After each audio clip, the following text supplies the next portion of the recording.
terms allows people to come and sit in these benches. We didn't have to pay this price.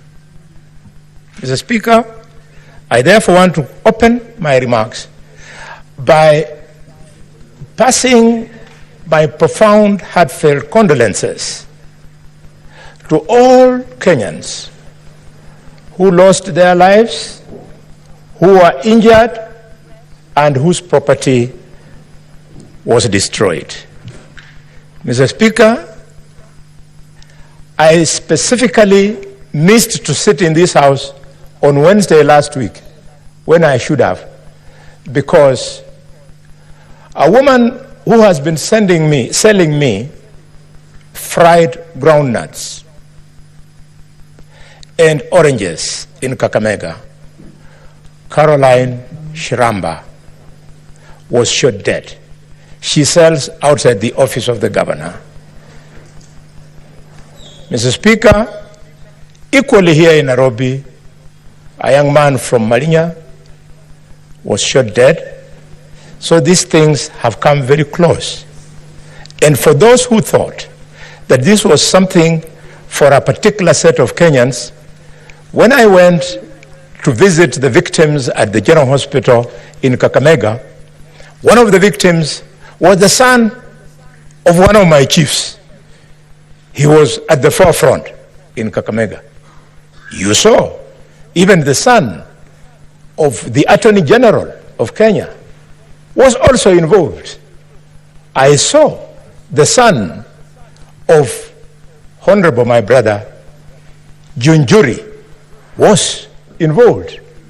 I particularly don't know where my children were. Probably they were also involved. The only thing that missed was that they were not captured on camera. Mr. Speaker, where are we? 4 things that are unprecedented have taken place. The first one is that for the first time in the history of this country, the president refused to assent to the finance bill. It is unprecedented.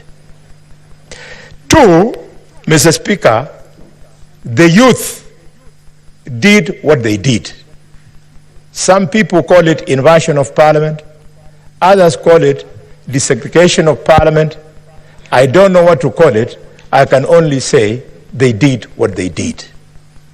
Mr. Speaker, never in the history of the 4 presidents we have had in this country have they ever contemplated on deploying the military the way we did. Mr. Speaker, finally, you saw across the whole country members of the public torching homes and properties of elected leaders. We are indeed in a bad place, and therefore, as we say in our community, when you are mourning, you don't mourn with shame. We must speak to it, as I wish to do now. Mr. Speaker, we are where we are today because Kenyans hate and are angry with the ongoings in the country. And if we don't speak to them and take action, we will go nowhere. It was never the finance bill. It was simply that the finance bill was a trigger. Why? Because public servants, led by ministers, are very, Mr. Speaker, corrupt. And people hate this, and people are angry. Yesterday, colleagues, I was called by a minister whose name I don't wish to bring on the floor because it's not necessary. And he was very angry with me for the position that I have taken, especially over the weekend in Nabaholo, over corruption in the cabinet. He told me very many strong and bad things. Because People who the other day we were working with here want to think because the Constitution has given them a different office as opposed to the offices as ourselves we have been given, they are therefore in high heaven, they should be worshipped. Nobody should mention their name even when they are wrong. Mr. Speaker, people are angry and hate public servants because of our own making. The public display of wealth and opulence, unless members of the public can quickly see where you've gotten it, they will not be happy. Over the weekend, I was speaking of a young member of parliament from my community who has bought a helicopter. And I know him very well. I wish him well to continue accumulating wealth. I wish him well to continue accumulating wealth. But please, I'm asking the president to ask himself, how can the membership of an MP to a committee of parliament be the basis for him to be able to afford some of the things that are not affordable? Honorable Didmus Barasa, take it easy. Those helicopters will not change your life. Mr. Speaker, I equally offended somebody whose name I never mentioned in Kakamega over the weekend about this issue of opulence. I just wondered, how would an MP be able to donate 20 million shillings at a Harambe? He was very offended. In another function, I saw a minister of this government carrying a white bag, on the back like this, and started announcing how many millions are in that bag. Said, Moja, Daily. No. Mr. Speaker, if we don't refuse these things, people like Murkomen will think that they are giving us their money. It's not their money. Those are proceeds of corruption.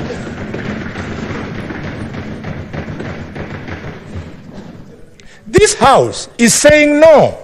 Because of that anger, look at what our children did. Mr. Speaker, people are angry and hate us as leadership because every weekend, helicopters, they crisscross the skies, all of them going to functions where these millions are being dished. Mr. Speaker, the fuel guzzlers that we drive, I know if you go to this parking, Mr. Speaker, you can see the difference between the vehicle four-wheel drive driven by your senators compared to those ones driven by members of the National Assembly. Yes. In the parking of the Senate, yes, you see Prados. Yes. But in the parking of the National Assembly, you see high-end vehicles that sometimes you only see. And why, Mr. Speaker? Because of an unconstitutional fund called CDF.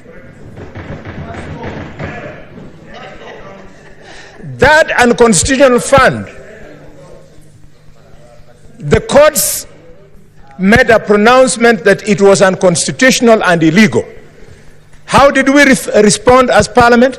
The National Assembly, without blinking an eye, went and exercised legislative impunity by twisting the act so as to be allowed to continue with that unconstitutional, illegal process. Mr. Speaker,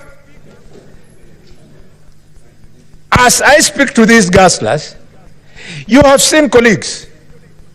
You are there struggling to rush to this Senate, then an MP, then a Secretary General of a political party comes with chase cars, his vehicle having the national flags with a siren, and the police does not arrest those people.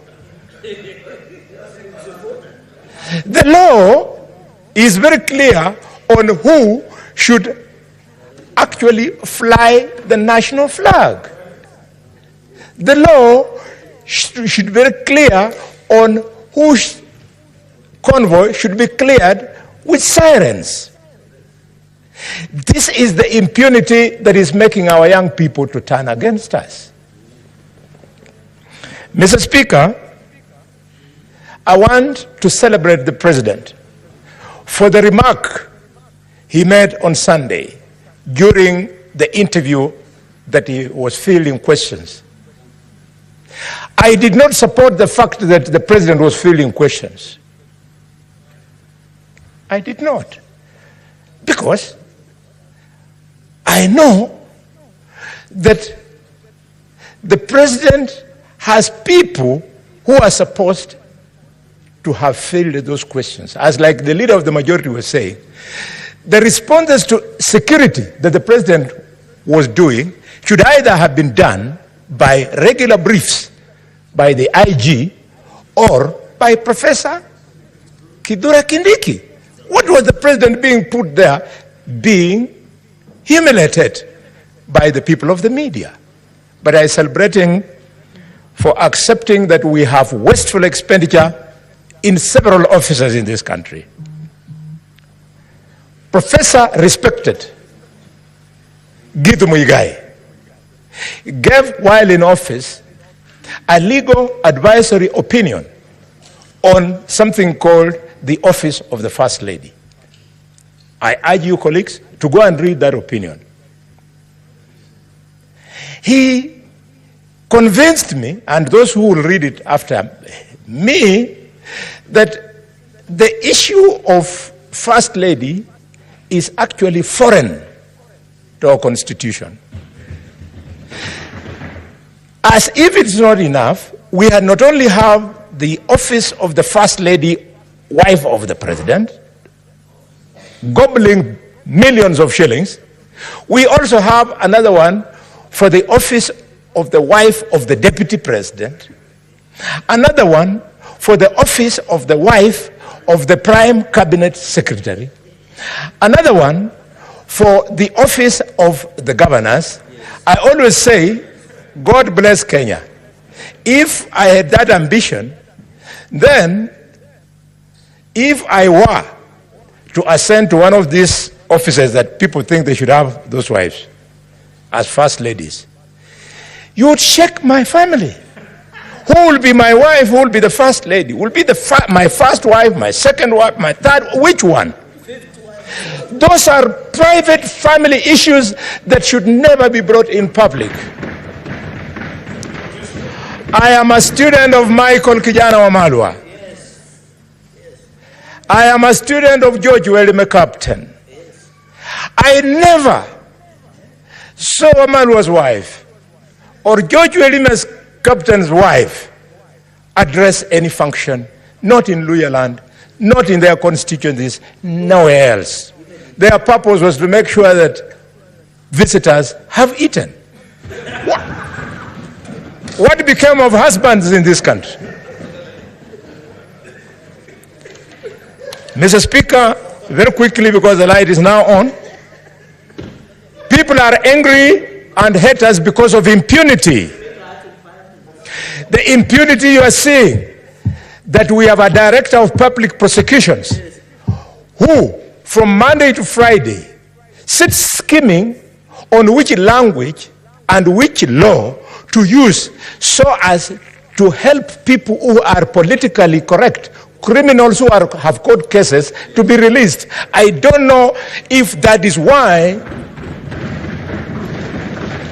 I don't know if that is why we separated the office of the Attorney General from the office of the Director of Public Prosecution and made it an independent office. Not only from Kakamega, but the DPP is my sister's son from Marinya there. That it's not necessary. Let criminals who have stolen property, and you know them, go through the due process. If it was working, some of the ministers in office today would not be ministers. They became ministers because a corrupt parliament allowed them to become ministers, and then the DPP followed it up by withdrawing their cases. Mr. Speaker,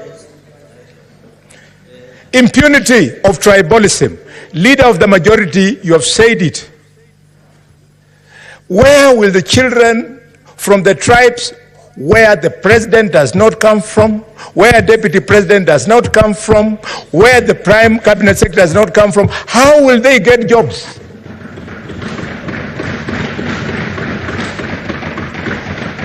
Mr. Speaker, they hate us because of the impunity of nepotism. I know of a cabinet secretary who has employed in his office 2 sons of, yes, Mr. Speaker. Mr. Speaker, the impunity, shooting members of the public dead, and they are set free. And we say we are living in a country of rule of law. Mr. Speaker, there is anger and hatred because the government is unable to fix this monster called CBC system. That system has killed free primary education. That system has destroyed the quality of education. For many years, my children have been doing the exam at Marinya Primary School, all of them. It's only right now that for the first time, my daughter, Sonia Inuni Khalwale, is now in class 7 junior secondary in a private school, because at Marinya Primary School, where we all went to, all my children and myself, it has collapsed. There are 2 teachers in a class of 150 teaching our children of the poor. So there's no learning going on, colleagues. Mr. Speaker, there is anger and hatred because of the insensitivity of this parliament. We are so insensitive that when the issue of housing levy was raised, we did not respond critically. Allow me just to conclude. Mr. Speaker, can I? Give Senator Boni further 3 minutes. Thank you. Mr. Speaker, the housing levy, I was shocked. We were addressed by the CS National Treasury, who told us that they were contemplating investing the money collected from the housing levy into treasury bills, meaning that we got money from members of the public and we are unable to absorb it. It therefore teaches me that we should have collected less to meet our capacity to absorb, instead of wiping people's pay slips, and now we are unable to use that money. Mr. Speaker, finally, things to do. Mr. President, dissolve cabinet, reconstitute it. Mr. President, disband offices outside the Constitution, including CAS, including Prime Cabinet Secretary. It is not in the Constitution of Kenya. Mr. Speaker, including officers of First Ladies, including, Mr. Speaker, advisors. If advisors are useful, then what David Lee is doing is not advice, is misadvice.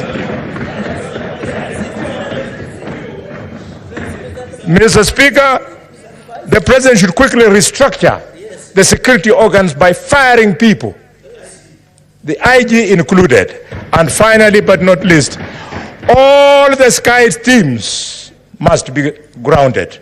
I thank you, Mr. Speaker, and I'm on. Senator Wambua. Senator Enoch.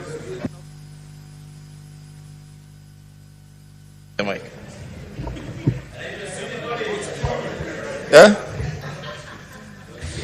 Okay, let me use the dispatch. I have a lot of documents.